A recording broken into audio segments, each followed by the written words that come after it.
ये एक सच्ची कहानी है जो मैं इस कहानी को अपने भजन के माध्यम से आपको सुना रही हूँ। एक खान साहब थे। वो एक पनवाड़ी की दुकान में रोज पान खाने जाया करते थे। एक दिन उन्होंने उसकी दुकान में एक तस्वीर देखी जिसमें छोटे से बालक की छवि थी। वो खान साहब उस बालक की तस्वीर देखकर पनवाड़ी से कहते हैं कि बालक तो बहुत ही सुंदर है।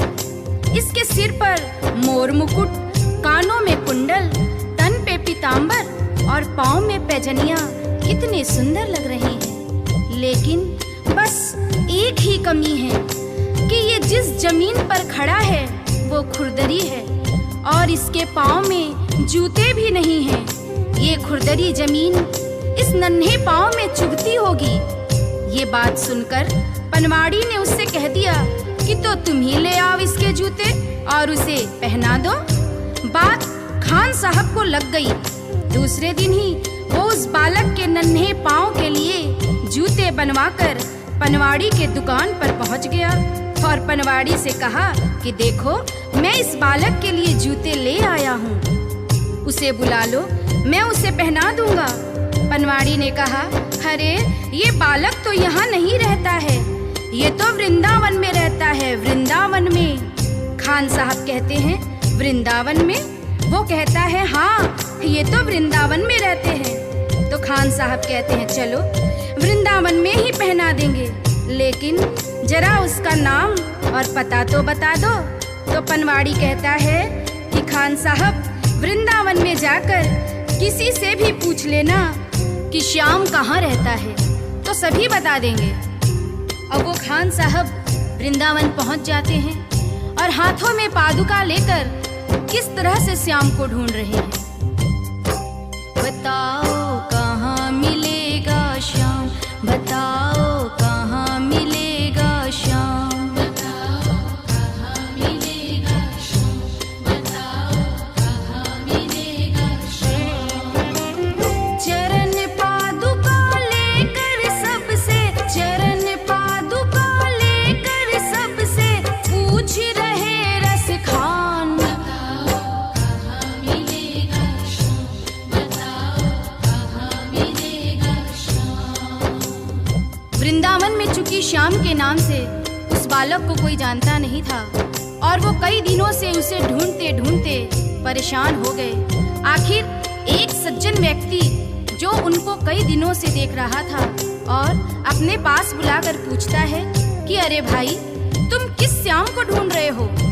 उसका हुलिया मुझे भी तो बताओ ताकि मैं तुम्हारी कुछ मदद कर सकूं। तो खान साहब श्याम के रूप का वर्णन करते हैं, सुनिएगा।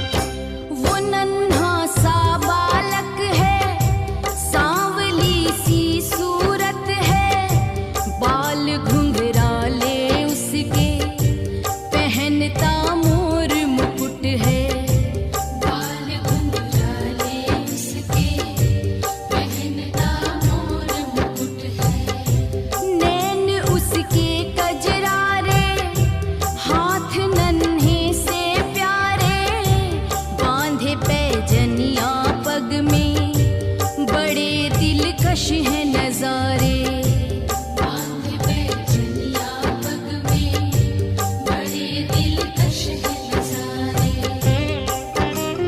घायल कर देती है दिल को, घायल कर देती है दिल को उसकी एक मुस्कान, बताओ कहाँ मिलेगा श्याम, बताओ कहाँ मिलेगा श्याम। श्याम की जो छवि खान साहब उस सज्जन को बताते हैं, उसे सुनकर वो सज्जन को पता चल जाता है कि ये खान साहब किसे ढूंढ रहे हैं और वो उसे समझाते हैं। समझ में आया जिसका पता तू पूछ रहा है, वो है बांके बिहारी जिसे तू ढूंढ रहा है, वो है बांके बिहारी जिसे तू ढूंढ रहा है।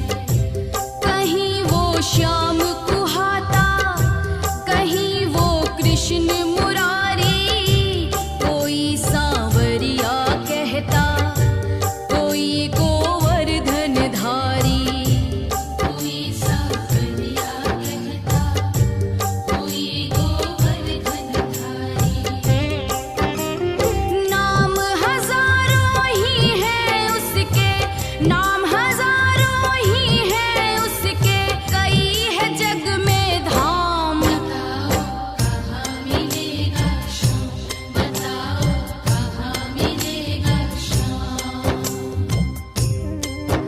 भजन की बातें सुनकर और उससे पता जानकर वो सीधे बांके बिहारी के मंदिर में पहुंच जाते हैं और ज्यों ही मंदिर के अंदर प्रवेश द्वार पर जाने लगते हैं, वहीं खड़ा पुजारी उन्हें मंदिर के अंदर जाने से रोक देता है और कहता है कि तुम अन्य जाति के हो, इसलिए तुम अंदर प्रवेश नहीं कर सकते हो।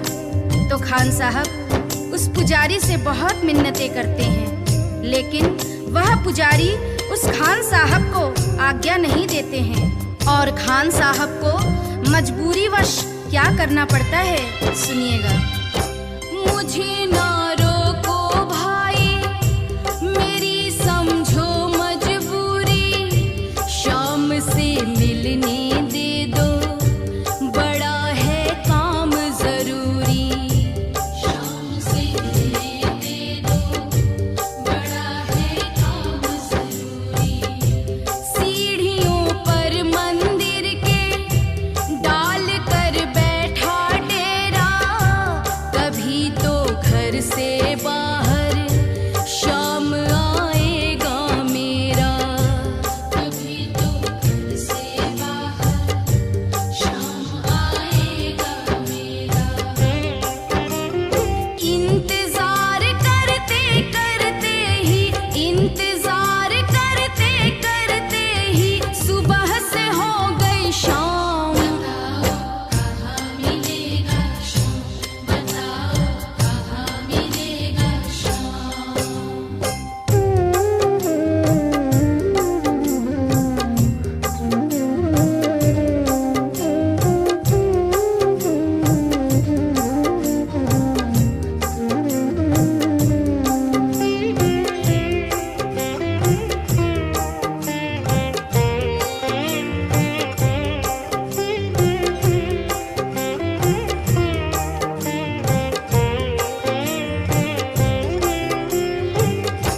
जाग कर रात बिताई, भोर होने को आई, तभी उसके कानों में एक आहट सी आई, तभी उसके कानों में एक आहट सी आई।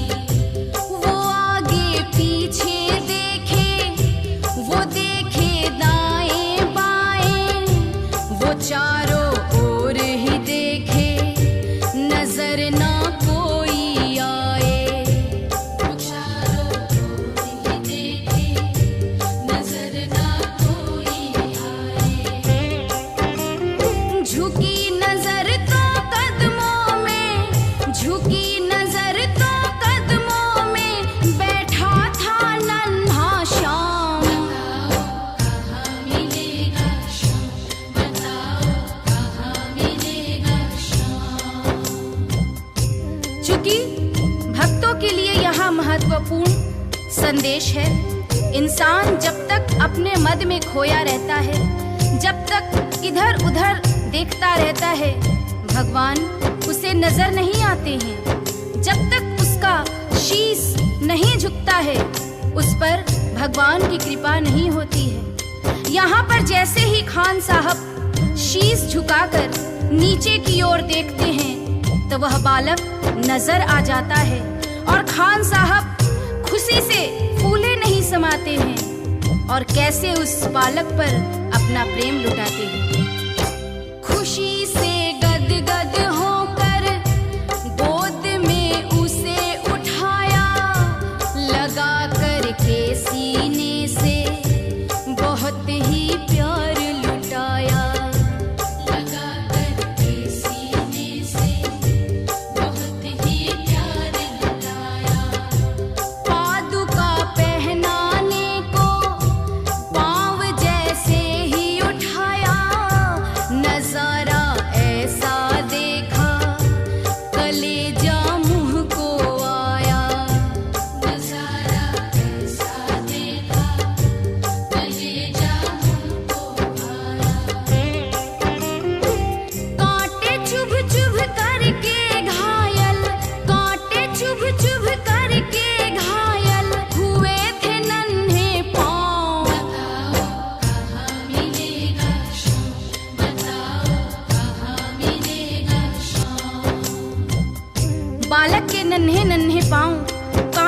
चुभ चुभ कर छलनी हो जाते हैं, जिसे देखकर खान साहब का हृदय रोने लगता है और उनके आंखों में आंसू आ जाते हैं। वो सोचते हैं कि तस्वीर देखकर मुझे जिस बात का डर था वही हो गया है।